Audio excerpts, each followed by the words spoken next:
Welcome to This Organized Life. If you're a mom, wife, or coffee lover seeking advice on how to reduce clutter and reclaim time, look no further than your host, Laurie Palau, founder of Simply Be Organized and author of Hot Mess, a practical guide to getting organized. For a lot of people, clutter is their dirty little secret, but it doesn't have to be. Each week, we will share practical tips, chat with experts, and provide strategies on how to keep you organized. I hope that by sharing our stories, you feel a little less alone and more empowered to tackle the areas that are holding you back. So let's get started.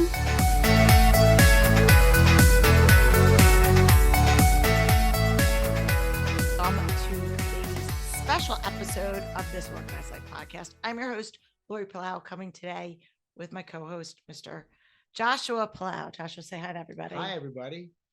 We are here. If you've been listening to us for a while or following along on social media, we've been ramping up for this Ask Me Anything episode because we get a lot of questions from people on social media, emails, people wanting to know stuff. People stop us on the street. Nobody stops me on the street. Don't stop us on the street. That part's a lie. But people asking all kinds of questions, usually about organizing, but sometimes about entrepreneurship, sometimes about the Enneagram, all the things. So we decided it would be fun to just do a listener episode because, I don't have a call-in show like the Ramseys. I know, one day. But we did get such great feedback from people. We got a lot of questions. Hopefully we're going to get to all of them today. I have not looked at them. In the spirit of true transparency, I have not. Joshua is going to ask the questions. He's going to be our moderator today for this episode. And he can also kind of throw in some other ones. So wish me luck. But before we get into today's episode, Kimberly's been asking me to just be a little braggadocious and read some listener reviews. Okay. I don't have those though. You do, but I'm going to read it right here. You have it right here. I have questions. Right here. I'm going to read it right here. Okay. So this one is a 5-star review and it's titled, I look forward to this podcast every week. I love this podcast. I've been a longtime listener, but I specifically love the summer series episodes on the Enneagram types. The episode on the 5s was so helpful to learn more about my husband. Well, 5s, you guys are mystery. You're an enigma. I loved the juggling crystal and wood example. That was a good example. I'll be sure to remember that one. And that came from B Felon at Apple Podcasts. So thank you very much. All right, JP, I'm going to turn it over to you and allow you to read the questions. Go ahead. And you can skip around. Like you don't have to, you could do whatever. No, I'm going to go in order because I think there were lots of good questions. Okay. I'm also not the best out loud reader, so that's going to be fun. But I'll do my best here. All right. Here are the questions. Okay. The first one comes from Jessica on Instagram, and I'm not going to do these in any sort of accent. Hi, Laurie. I just want to say how much I enjoy your podcast. So another plug. I was curious whether Erica is still with the company. The two of you had such great conversations prior to COVID, and I miss her positive attitude. Oh, well, first of all, thanks, Jessica, for the question. Great question. So the long and short of it is no, Erica's not with the company anymore. Everything's on great terms. Basically, if anybody's been with us for a while, Erica was with my company for a long time. She was podcast co-hosting with me a bunch, especially in the earlier days. When COVID hit, like many people, they went through some life transitions, and Erica decided at that point she wanted to retire, essentially. So she took a break temporarily and then decided she wanted to make it permanent. So Erica is living her best life right now. And hopefully she's listening to this right now, and we miss her and love her. And we did have great banter, and I do miss that. But like anything, we go through seasons in our lives, and Erica's on to her next chapter. So we wish her all the best. All right. Okay. We got Jane, who sent in an email, and she wrote, hi, tough question. What ideas do you have on how to organize your adult children's, and she wrote adult children's room full of stuff that they, as they're away at college. So there's some background. Do you have the background? Sure. All right. Lay it on me so I can give her an answer. Children also have another bedroom at their dad's house. Okay. So basically they have 2 bedrooms full of stuff while also filling up a dorm room.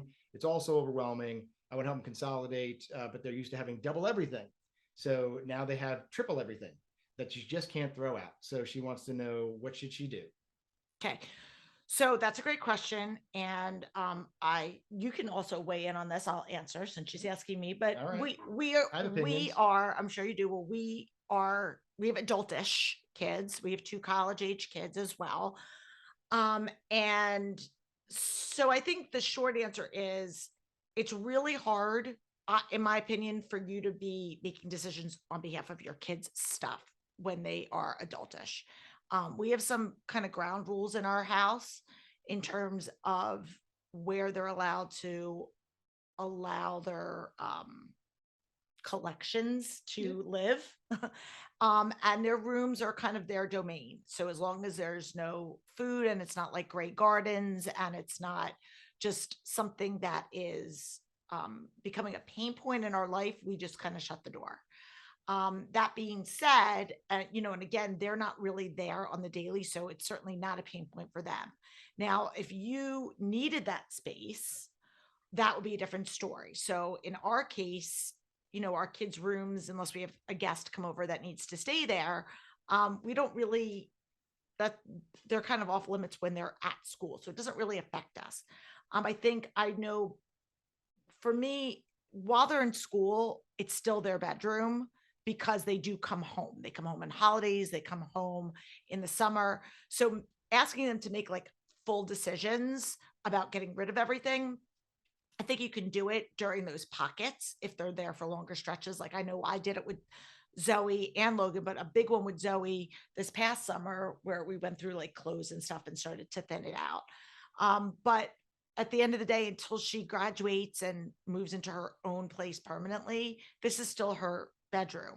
And if we were separated and we had 2 separate residences, I would feel like she would have 2 bedrooms and double stuff. And that comes with double stuff. So again, I think you want to encourage them when they're there to go through it. I think conversation and communication. Ultimately, I also think and this goes for anybody, we need to lead by example. I talk to a lot of people that want their kids to do things, but they themselves are struggling with clutter. So I think if you start kind of living that life yourself and leading by example, that will also help facilitate the conversation. Anything you want to add? Well, actually, the biggest thing I agree with is closing the door because it's their stuff. But I also think it depends on like also how often they come home. So as you're aware, because you live here too, like Logan comes home a little more frequently because she's closer. Mm-hmm. And so her having all that stuff she has she's still using it. I think also seasons play into it. So for some folks, like they're not going to take all seasons worth of clothes with them. So they have sort of rotated that in and out. Yeah. And I will just add one addendum because I know when our kids, there is a bunch of stuff that comes home like at the end of the year, like when they bring their stuff home and you're like, oh my gosh, now the stuff is living here for the next few months or whatever. If you have the ability to designate that staging area, if you have the luxury of a garage or a basement or a spare room that you can have those bins of stuff that is in that transitional period. Like I know our kids came home from college and specifically Logan had a bunch of bins and we just went through them and we tucked them neatly in a space in our basement and they really didn't affect our lives. So they weren't like vomiting all over our main living space. So I think you want to just try to establish some boundaries of, where you're going to allow this, what I call situational clutter for short seasons. All right. Now we have another JJen on email. This one's a long one, but there's lots of compliments in here. So she says, hi, Laurie. I've really enjoyed your podcast the past 2 years. She's an Enneagram 9 wing 1. I'm sure that means something. It does. And especially loved your series on the Enneagram. She's got loves life, lots of interests, but she feels like she struggles with all 3 clutter types. Which does everybody know the 3 clutter types? Why don't you just read them? I can explain them. Emotional, calendar, and physical.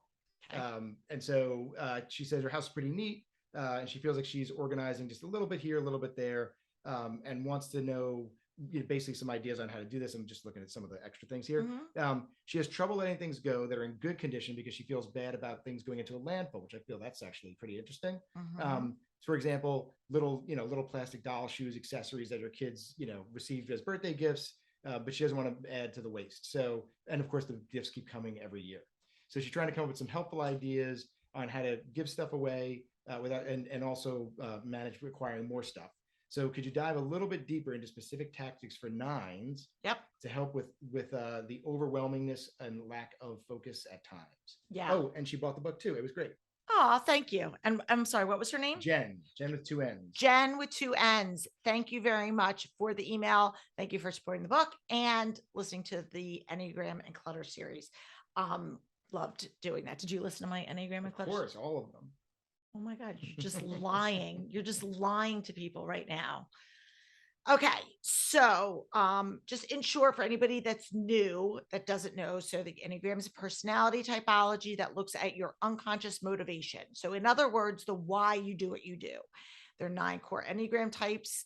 Type 9 are known as the peacemakers, and they are conflict avoidant, love outdoors, love nature. Enneagram 9s, for anyone that's listen, they're my favorite type. If someone asked me a question of what Enneagram type would you want to be if you could be any Enneagram type, aside from my own, I love 9s. So I think you guys are great, have a lot of great qualities. Where 9s can struggle is when it comes to prioritizing.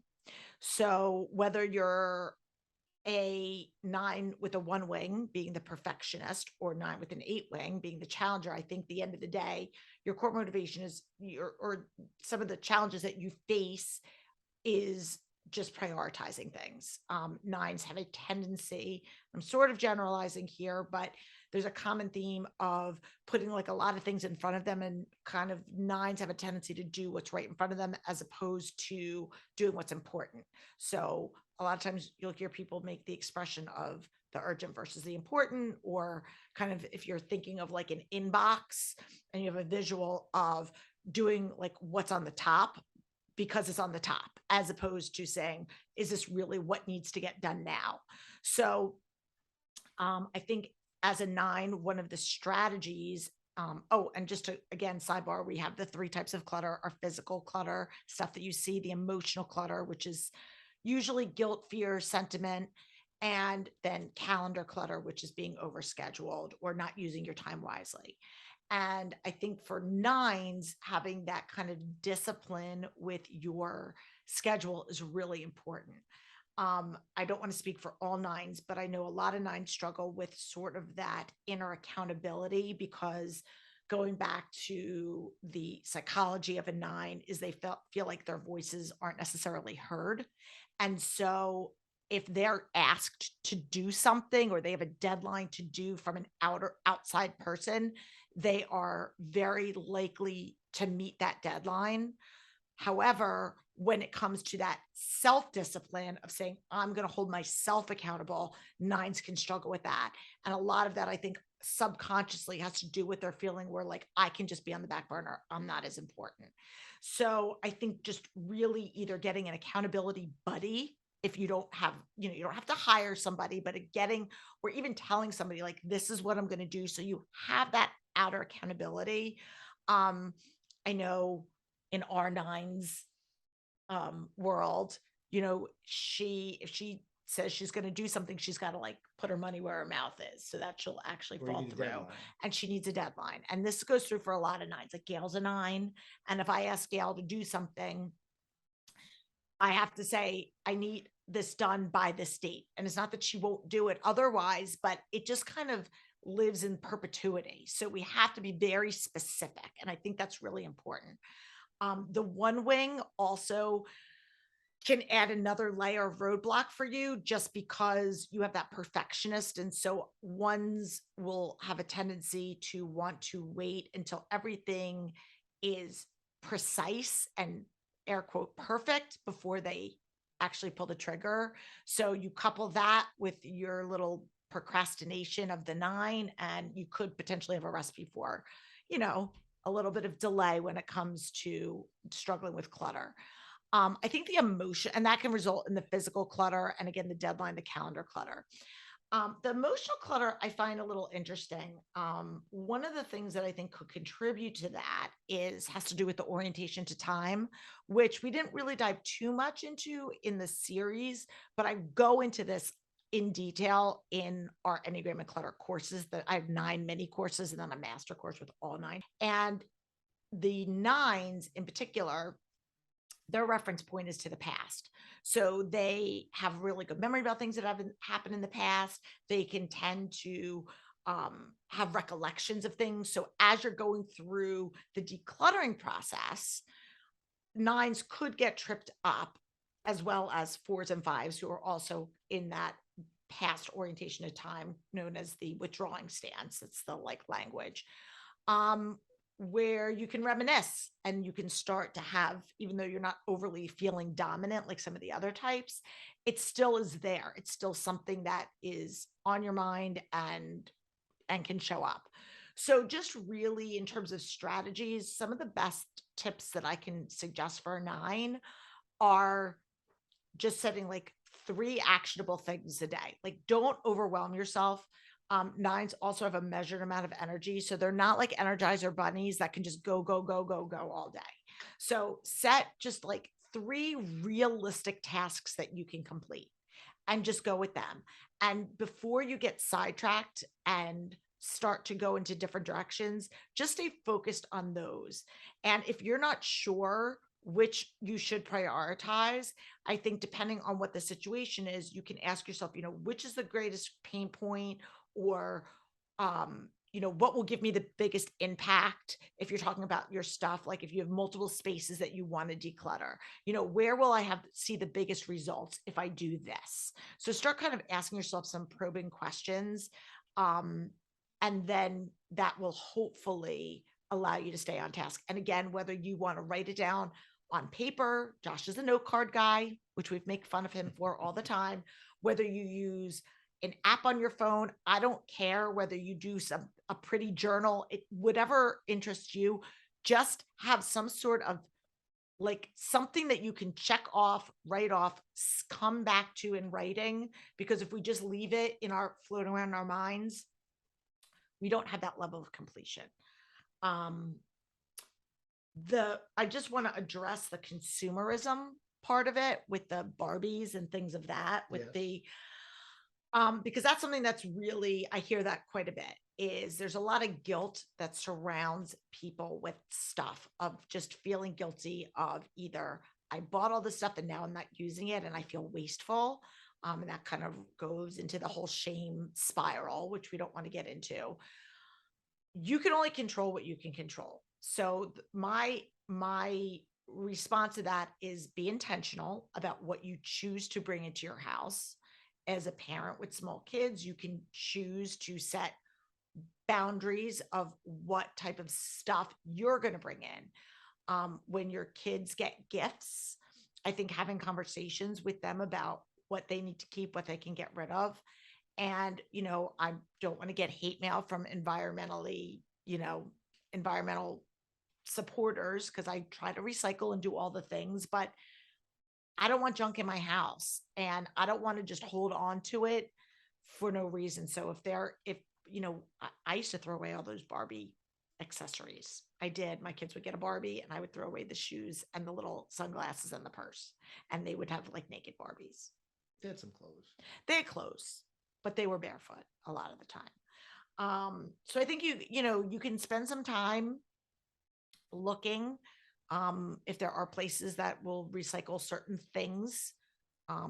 But there's just, unfortunately, some things that I think are just going to have to get pitched in the trash. And again, you can only control the stuff that you are choosing to purchase. And I think having those conversations with your kids at a young age is really important, to be able to let them know what your values are and what's important to you, and why not bringing in unnecessary stuff is important, not just for your mental well-being, but also for the environment.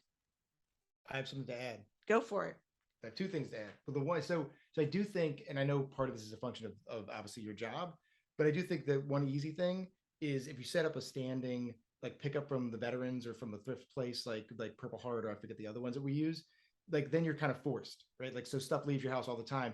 I think coupled with that though, and I think we've done this at times, is like, what can we give away, and the positioning of like to somebody who needs it more than we do. So you just got a new slew of birthday presents, like what can you go through and can we donate? But I think if you're on like somewhat of a fixed schedule of like knowing they come by, because if they come by and you don't have anything, they just leave.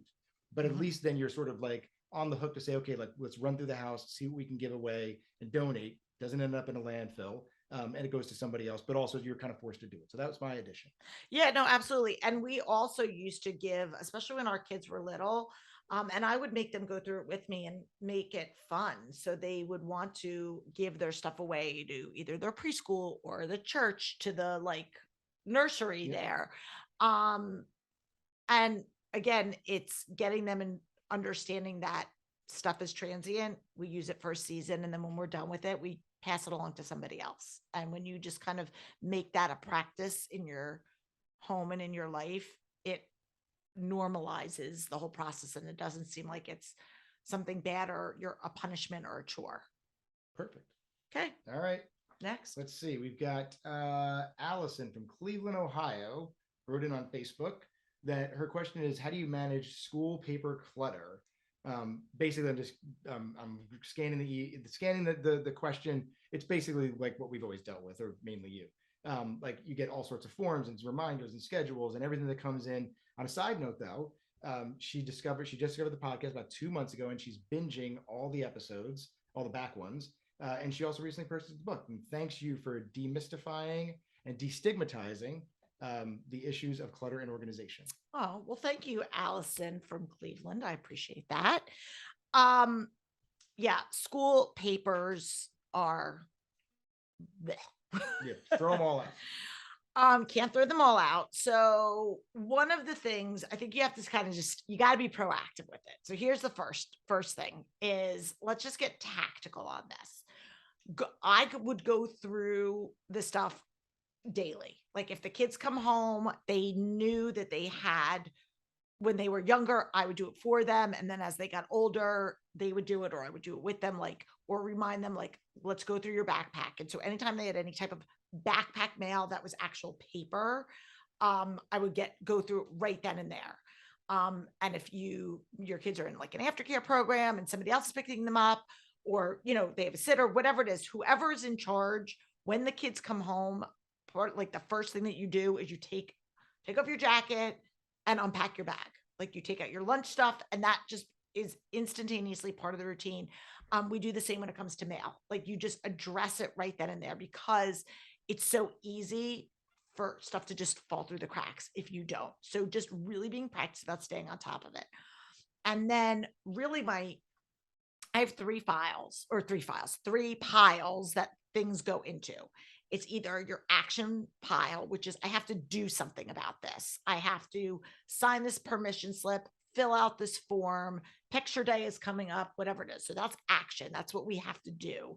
Then you have your reference, which is stuff that you want to keep. Somebody sent something home. It was a progress report. Let's just say you wanted to keep that. Okay. So that is something that goes into a separate pile. That's something, okay, I want to keep that. I need to put it in their school files. And then the third one, which is hopefully your biggest pile, is going to be your recycle pile. That's the stuff that comes home where it's a quiz or whatever, just some sort of like FYI junk stuff. And that just goes right into recycling.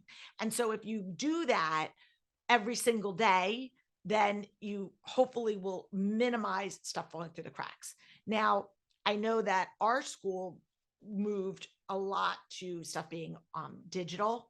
So I think you also have to figure out a system of how you're going to go through that. If your school is communicating with stuff digitally, are you, checking it daily? Are you checking it weekly? But I would make sure that you stay on top of the way that schools are communicating with parents, and just stay ahead of the game. And I think, again, getting your kids as involved as possible is really important.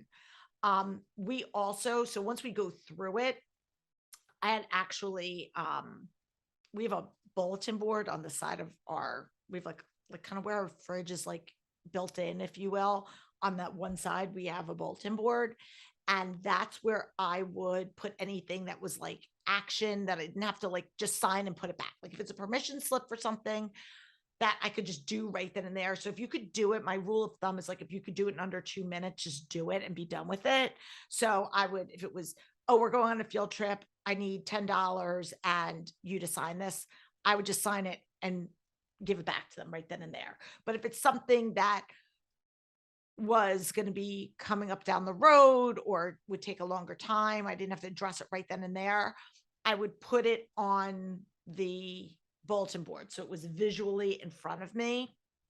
If you don't have that space or you don't want it, you can use whatever system is going to make it easy for you to retrieve it. You don't want to forget it. You don't want to just stick it in a pile and then forget it. Be like, oh my God, I missed my kid missed picture day because I forgot this.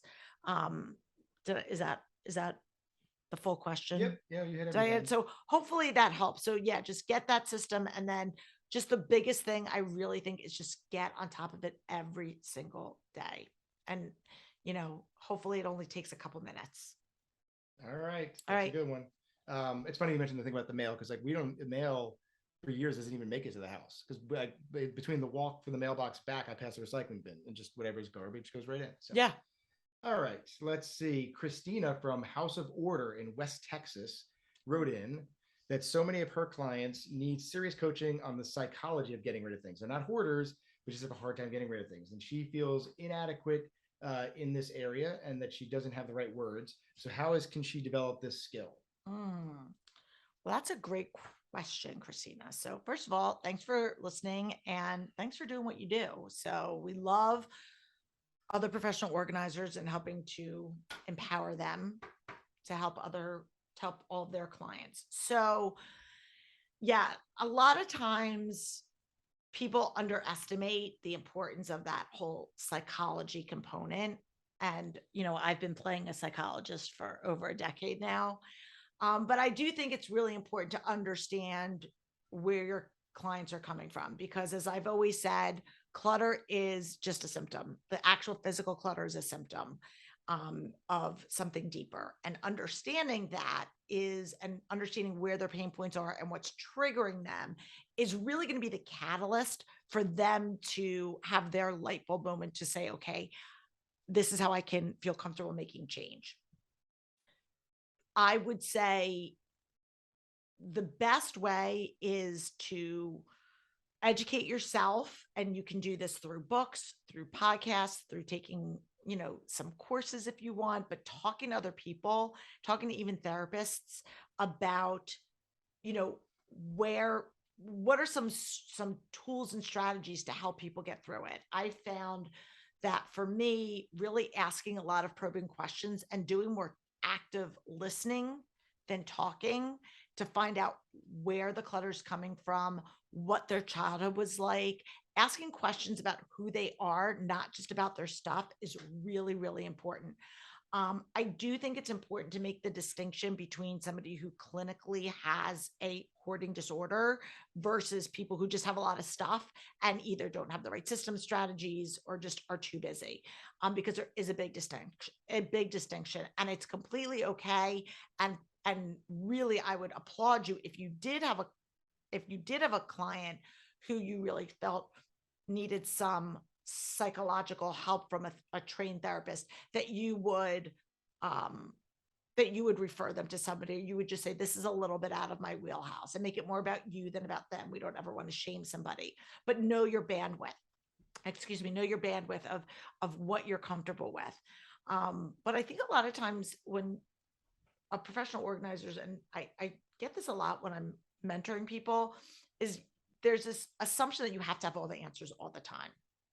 And we don't know the answers to every single situation, because you're dealing with people and everybody's life is different and kind of where they are in their life is different. So again, just asking kind of what their goals are, because sometimes what I found when I first started is I would often walk into space and I would have this agenda of what I thought their space should look like or how they should function. And their goals were different. Like what an organized space to them was a different definition of what it was to me. And so really finding out what is it that they're trying to achieve. And so just by asking them, you're not then left to assume what it is that they want. So I think that's really, that's kind of my biggest takeaway. All right. I like it. Let's see. We got another one now. Andrea. Well, first of all, she wants to thank you for your awesome podcast. She has a 2-year-old twins and a 9-year-old. And so she needs some help with the 9-year-old. So what strategies do you have for a very stubborn 9-year-old? She has tons of toys that she doesn't play with. And the playroom and as the hotspot for clutter and her room. And so she's willing to help, but the situation usually ends up in tears because she wants to hold up on to everything. So what are your suggestions? We don't know anything about stubborn 9-year-olds. No, not at all. You want to take it? Stuff.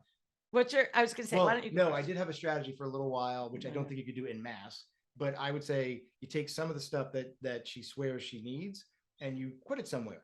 And if after a month she doesn't realize it's missing, I wouldn't go so far as to say I then donate it. I might say, hey, like, here's this thing that you haven't even noticed was gone for a month. And so therefore it works. And I'm just going to get rid of it. Or you could just get rid of it. That's my unprofessional opinion. I don't think that's SBO approved though. Okay. Not really SBO approved, but I appreciate, thanks for playing. So I think there's a few things. I think setting an expectation, and most kids, regardless of their situation, have some level of attachment to their stuff. And if it's not something that is done on the regular, see like organizing as, again, this chore, like we're going to do it, as opposed to making it something that's part of like the play date, like cycle. I know, just, before I answer your question, one of the things, and this is something that you can do, is when they're playing, making like kind of clean up part of it and noticing if they're 9, you're probably not with them all the time, but the things that they're into. So a lot of times we start to have blind spots for our clutter. So we just don't even see it. And so if they're accumulating new things and they're into new interests, some of the stuff that maybe they played with a year ago or 2 years ago, that's just kind of gotten buried, it's there, but they don't even notice it. And so taking kind of that, incorporating them, I think it's important. At 9, you can totally incorporate them, of like having a conversation of, we're going to do, address this space, and be really small. Don't be broad. Don't say we're going to do the whole playroom, because that's overwhelming. Do a toy, do a bin, do a basket, do one section, do a category. Say we're going to do whatever it is. We're going to do books. We're going to do Polly Pockets. I don't know all the kids. Paw Patrol. I don't know what are kids into these days. But just do one thing and just allow that to be it for the day. Because especially if this is, again, think of it as a muscle that's not getting used on the regular, all of a sudden, if you're going to ask them to go in and do like a marathon, it's going to be overwhelming. So you just got to start small and positioning it so that we're going to look at, I love our 4-pile method. Which is, do you know what that is? No. Oh my gosh. That's made up. It's in the book, for Pete's sake. I did read the book several times, but I was reading it for editorial purposes. I have to retain it. So here's the tactical way that we approach organizing a space or decluttering a space. Okay. We use our ESP model. Oh, yes. What is it? Empty, sort, purge. Empty, sort, purge. Now, you empty the space. Again, that's emptying just that basket, just that one bit. Then you sort it into 4 piles. Do you know what the 4 piles are? No. Keep, donate, recycle, relocate. So you're going to go through and you're going to see, what are we no longer playing with? What can we donate? Then the stuff that is broken, damaged, whatever, we're going to recycle. Relocate is anything that is in that space that doesn't need to live there anymore. And so then that is the tactical way that we navigate through the organization process. Now, the thing, when your kid comes to you and says, I feel like I need everything, I want to keep everything, it's then you can have the conversation, which we've had many times with our kids, which is, here is your basket that you can have your stuffed animals. It is currently overflowing. So you have a choice. I think it's important to empower your kids to make choices, but giving them very clear boundaries. So what do I mean by that?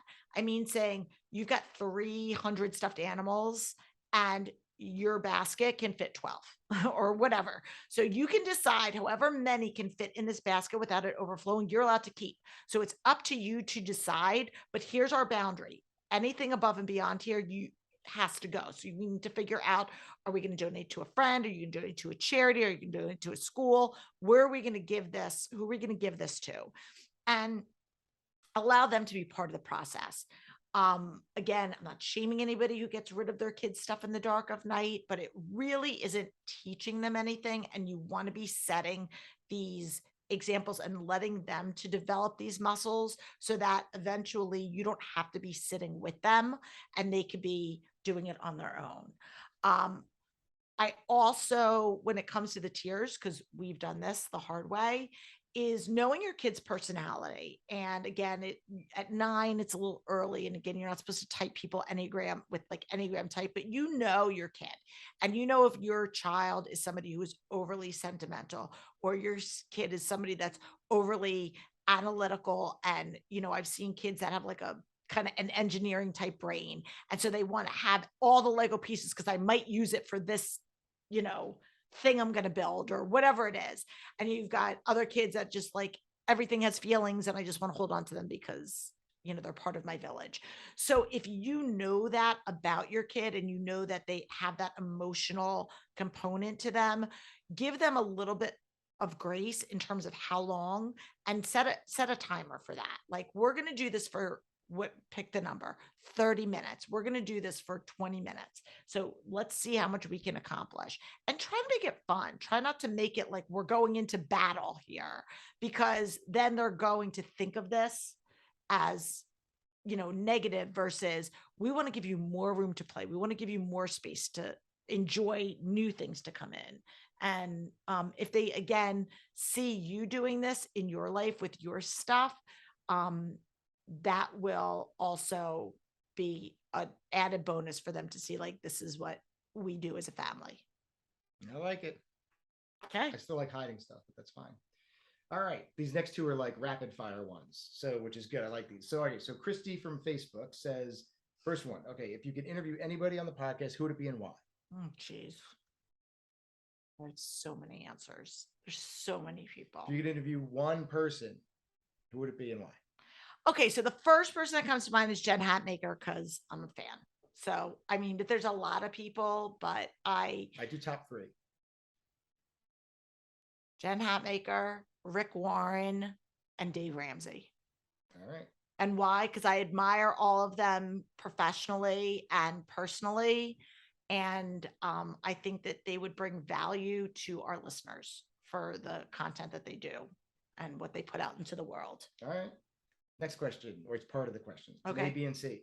If you could organize for anyone, who would it be and why? Oh my gosh. These are tough questions, Christy. I don't know. Well, if I could organize for anyone, what would I organize for? I feel like it's got to be somebody from like Southern Charm. Oh, I wasn't even going there. I was thinking like Lady Gaga or somebody for Zoe, like that would like give me something Yes. fun for her. Yes, I think that would qualify also. Okay, I'm going with Lady Gaga. All right. So I'm going to get like fun stuff for my kids or T Swift. Perfect. Okay. All right. Who do you look to for business advice? You always provide the best coaching advice. So who is your sounding board? Well, For that just was nice. You don't have to say me because it's probably good for the listeners to have broader Okay. context. Noted.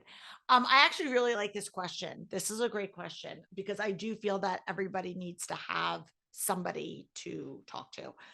I have, I think, a little bit of a team of people that I go to for counsel in different areas. So my CFO, Melissa Leon, I go to her to talk about financial business strategy advice. I look at Kimberly, who's on my team, to like keep me up on what's going on in the world with social media and stuff. Cause I don't really, like what should we be doing for the business? So I kind of try to surround myself with those types of people. And then, I'm a big podcast listener and a really big reader of business leadership books. So Greg McEwen and, like I said, Dave Ramsey and who else did I just read? I just read Jess Ekstrom's book, Chasing the Bright Side. She's actually going to be on our show in a couple weeks. Eve Rodsky. So I like to learn from other people, even if they're not like one-on-one coaching me personally.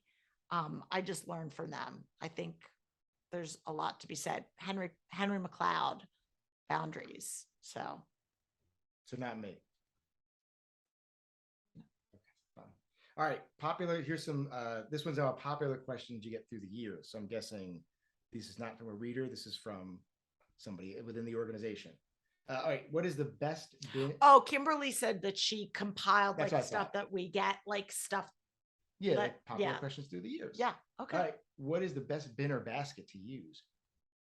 Oh my gosh. Well, I think that depends, on what it is that you're storing. I have some go-to stuff, and my stuff has changed over time. These days, I've been a fan of acrylic bins. I like to be able to see the stuff that I have. I think it removes a layer of retrieval. Because again, all my stuff, the whole reason why we store things is so that we can quickly retrieve them, not to hide them unless it's Christmas time or something. And so these days, I've been using like the home edit. This is totally editorial, not getting paid for this, but the multi-purpose bin, because it's clear acrylic and you can use it in pantries and kitchens, in linen closets, wherever. It's, multi-purpose. So all right, there you go. That's a good one. What are simple ways to declutter every day so the mess doesn't pile up? Well, I think you start to have certain things, like we said, like opening the mail, that you do on the regular. So everyday things that become part of your routine, making the bed, running a dishwasher, doing a load of laundry, all those types of things that sometimes people, why are you laughing? These are all those things I do. You do stuff. I'm saying I do the dishwasher. I do loads of laundry. This is not related to you. Okay. Just saying, so you need someone who helps you with that stuff is what you're saying. Yes, everyone needs a Josh, and he's available, people. He is available. I also think, again, knowing your peak productivity time is really, really important. So if you know that you're somebody that has like a burst, if you're somebody that like, I'm good at night and you can do more prep at night, do a little bit of prep planning, what I call a sweep at night. If you're more of a morning person, and you can fit it in, then do something then, but just kind of have 5-10 minutes where you just, whether it's you're sweeping, running I don't know, whatever it is, dusting, whatever it is that you're doing, going through a drawer to declutter it, just do a little something kind of every day. Keeps your muscles in that habit. Okay. How do you start your day? Me personally? How do you start your day? With a cup of coffee and quiet. That's how I start my day. And you read. And I read.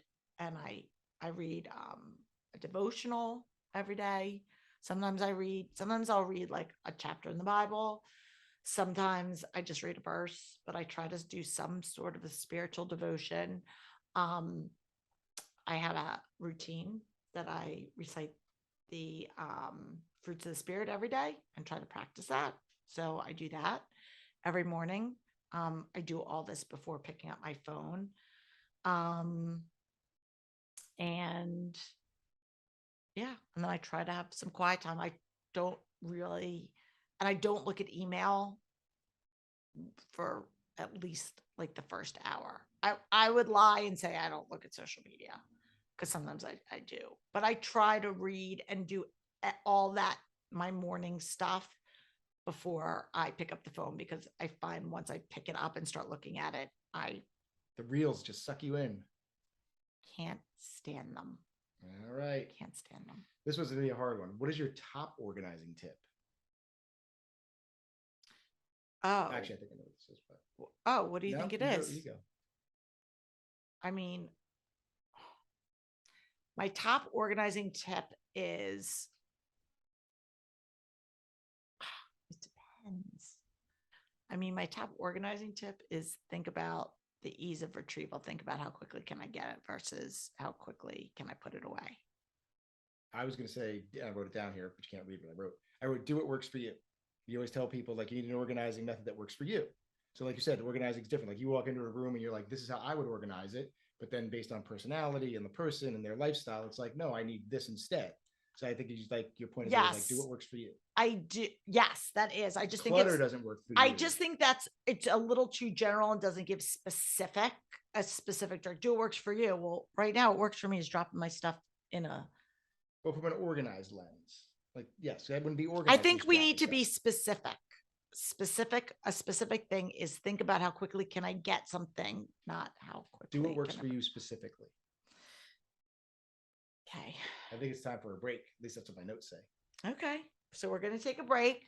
We'll be right back. We're going to do our hot mess minute, wrap up, and you get to ask me our wrap up questions. So sit tight. Well, we're back.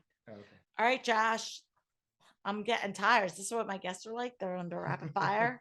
Yes. It's a little less conversational than I am with my guests, but that's okay. Well, this is an ask you anything. No one wants to hear from me. All right. So you kind of answered this one, but I'm sure you have better recommendations, more specific ones. So the first is, what books have inspired or had an impact on your life? Oh yeah. So there's a few, but I would say, let's see if you know this. What's my favorite? What's the book that I use for my? This is not an ask me anything, but let me finish the sentence. Let me see if I can figure it out. What book would I refer to somebody that you think has the greatest? Total Money Makeover. Well, I mean, yeah, that's from a practical Purpose-Driven Life. Yes. No, and well, you can't there's take three. It away. There's three. Yes, Purpose-Driven Life, Rick Warren for sure, but also Present Over Perfect. Oh yeah. Shauna Nequest. All right. And Total Money Makeover from Dave Ramsey. Those are three. So those are my three book recommendations that are going to, if someone was looking for some self-discovery and direction. All right. What organizing product are you loving these days? You talk about the acrylic bins, so you got to talk about something else. Okay. Trying to think of what am I loving these days? Oh, you know what I'm loving? I bought a new organizing set back, like that little organizing case that I bought. So when I go to see a client, I had a bag in like one of those 31 tote bags, shout out 31. And then inside it, I had a thing from the Container Store that I kept all my goodies, right? My label maker, pens, scissors, all the things, right? All my goodies. I'm like drawing a blank of what they were. And it was just like, I needed to get judged. I needed a new thing. It was just shot. I had it for like over a decade. And so I bought this other thing from the Container Store that it's like a crafting. It has a handle, a lidded thing, and it's got all these like compartments. And so I've got different types of labels. I've got my label roll. I've got cartridges for the label maker. And it's just, I latch it up and I just carry my little bucket. So it's like a latch bucket. And so that I would say is my favorite organizing. That was my treat to myself. All right. And here's the big one. Where do you feel most organized and where do you feel like a bit of a hot mess? So I would say right now, I feel like the biggest hot mess when it comes to email management. Like we had this whole big email mishap a couple months ago. where whatever Gmail just got like wackadoo, and Gmail's fault. it wasn't my fault. Okay. It was some technology's fault. I don't know if it was Macmail or Gmail, but it was one of their faults. And ever since then, my email's been wacky, and I just find that like my search feature is weird. And so I'm not a zero inbox person. I've never been a zero inbox person. I'm sure there's a better way for me to manage the email than I'm doing. So I would say that. And where do I feel like the most organized? I think I feel organized in kind of my time blocking in my routine. I feel, and to be really specific, I feel organized when it comes to my workout routine. Oh my gosh. Yeah. I really have the past 3-4 months at this point been really disciplined. I love this new gym that I've been going to, and I've been working out like 6 days a week and doing a little bit of running in between. And I've been very disciplined with that. And I love it because I've been going towards the end of the day, where it used to be that I was a morning workout person and I kind of would force it because that was just when it fit into my schedule. And now I work my day and then I end my day, and this is like the reward, and I love it. I'm able to do this in the season of life that I'm in right now because I'm not running my kids everywhere. There was a long time that I wasn't able to do it at that time because that was like crazy time with kiddos. So I'm very grateful and appreciative to be able to have that time that I can spend on myself. And so I feel the most organized there. All right. Is there anything else that you want to add? No, I think you hit all the right questions. So good job. All right. Well, thank you guys to everybody who wrote in, everybody who sent us a DM or message us on Facebook, whatever it was. Thank you so much. Want to give a shout out. The day that we're recording this, it's our niece's 21st birthday. Oh, yeah. So happy birthday, Bales. And the day that this drops, our oldest, it's going to be right after her birthday. So yeah. Happy birthday, Z. Big birthdays in the Palau family. So just wanted to do that, even though neither one of them will be listening or watching, so they won't even know that. But hey, here it is. Thank you guys. If you like this episode, make sure you write a review. Let us know, because if you do, we can start doing them more frequently. We may start doing that, like asking a question at the end of each episode. We might be playing around with it. So let us know if this is something that you liked, and we will look to see how we can incorporate it. And if you like having Josh on the show, let us know that too, because he's available. So anyway, until next week, I'm Laurie Palau with Josh. Peace out. Thanks for tuning in. If you like this episode, please spread the love and share it with your friends. And if this is your first time joining us, make sure to click the subscribe button wherever you are listening so you never miss an episode. And while you're there, please leave us a review so other people know that our show is worth the listen. You can also find us on YouTube and Instagram at This Organized Life Podcast. And if you'd like to connect with us, you can head on over to our website at simply the letter B like boy organized.com, which is filled with tons of resources, including free downloads, checklists, links to our amazing organizing partners, and all of our digital offerings. I'll see you next week for another episode of This Organized Life.